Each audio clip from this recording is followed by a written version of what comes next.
Assalamualaikum warahmatullahi wabarakatuh. Perkenalkan, nama saya Ayu Purwati Ningsih, bisa dipanggil Ayu, nomor NIM 2105366152008 dari program studi S1 Teknik Elektro offering E30.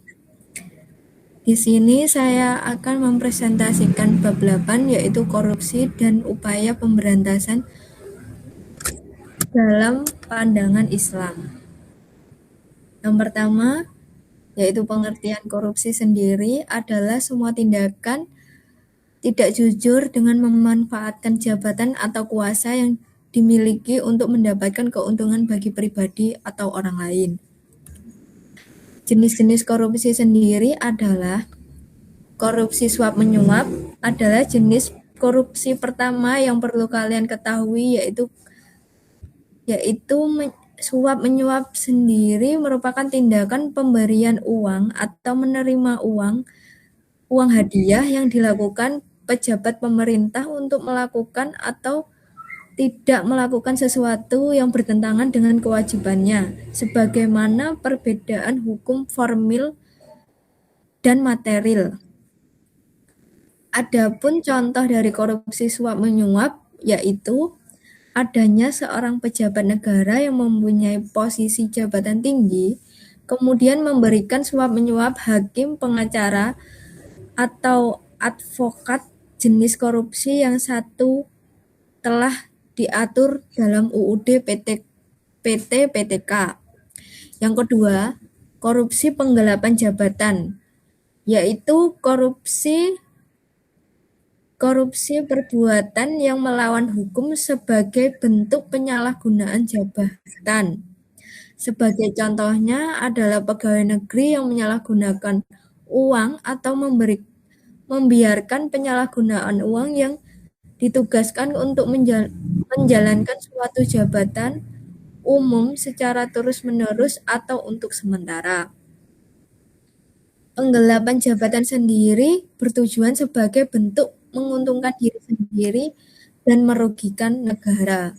Yang ketiga, korupsi tindakan pemerasan, yaitu korupsi yang dilakukan oleh pegawai negeri yang bertujuan untuk menguntungkan diri sendiri atau orang lain dengan cara melawan hukum dengan menyalahgunakan kekuasaannya dengan memaksa seseorang memberikan sesuatu, membayar atau menerima pembayaran dengan potongan, atau untuk mengerjakan sesuatu bagi dirinya sendiri.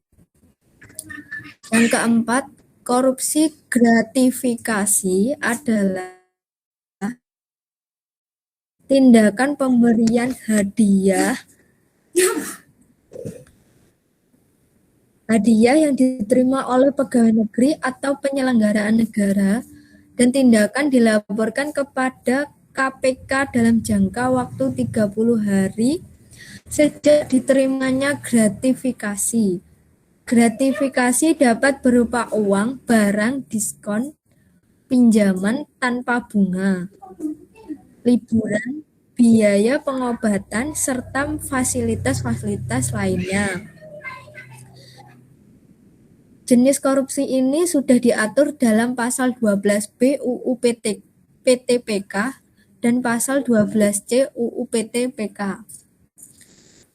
Yang kelima, korupsi benturan kepentingan pengadaan, yaitu korupsi pengadaan sendiri merupakan kegiatan yang bertujuan untuk menghadirkan barang atau jasa yang dibutuhkan oleh suatu instansi atau perusahaan, orang atau badan yang ditunjuk untuk pengadaan barang atau jasa ini dipilih secara melalui proses seleksi yang disebut dengan tender. Yang keenam, korupsi perbuatan curang, yaitu korupsi yang seringkali dilakukan oleh TNI atau Polri, pemborong, pengawasan proyek. Akibat perbuatannya tersebut mengakibatkan kerugian bagi orang lain atau terhadap keuangan negara yang dapat membahayakan keselamatan negara pada saat perang. Selain itu, pegawai negeri yang menyerobot tanah negara yang mendatangkan kerugian bagi negara lain juga termasuk dalam jenis korupsi ini. Yang terakhir, yaitu korupsi keuangan negara, yaitu mencari keuntungan dari dan sebagian tindakan melawan hukum. Ini biasanya dilakukan bagi mereka yang sering menyalahgunakan jabatan. Contoh dari korupsi uang negara ini yaitu mengambil keuntungan dari pembayaran pajak. Misalnya pembayaran pajak sekian dibayar sekian. Perbuatan curang ini memang harus segera ditindaklanjuti. Hukumnya sendiri dalam Islam adalah menggelapkan uang negara. Dalam syariat Islam disebut al-hulul, yaitu mencuri harta rampasan perang atau menyembunyikan sebagiannya sebelum menyampaikan ke tempat pembagian. Meskipun yang diambilnya sesuatu yang nilainya relatif kecil, bahkan hanya seutas benang dan jarum, tersebut disebut dengan korupsi. Motif-motif dari korupsi sendiri adalah didorong dengan keadaan ekonomi, yakni ingin memiliki banyak uang secara cepat meski memiliki etos kerja yang rendah. Yang kedua, rendahnya nilai-nilai moral dalam hatinya. Yang ketiga, penegakan hukum yang lemah di negara tersebut. Dampak korupsi terhadap ekonomi adalah penurunan produktivitas, lesunya pertumbuhan ekonomi dan investasi. Ketiga, rendahnya kualitas barang dan jasa untuk publik. Yang keempat, menurunnya pendapatan dari sektor pajak. Yang kelima, meningkatkan hutang piutang negara. Upaya menumbuh kembangkan budaya anti korupsi adalah yang pertama, penanaman nilai-nilai anti korupsi di sekolah atau perguruan tinggi. Yang kedua, penegakan hukum secara ketat. Kesimpulan dari ini adalah dalam pandangan Islam, dengan menumbuh kembang budayakan anti korupsi sejak dini, diharapkan korupsi akan berhenti dan hilang.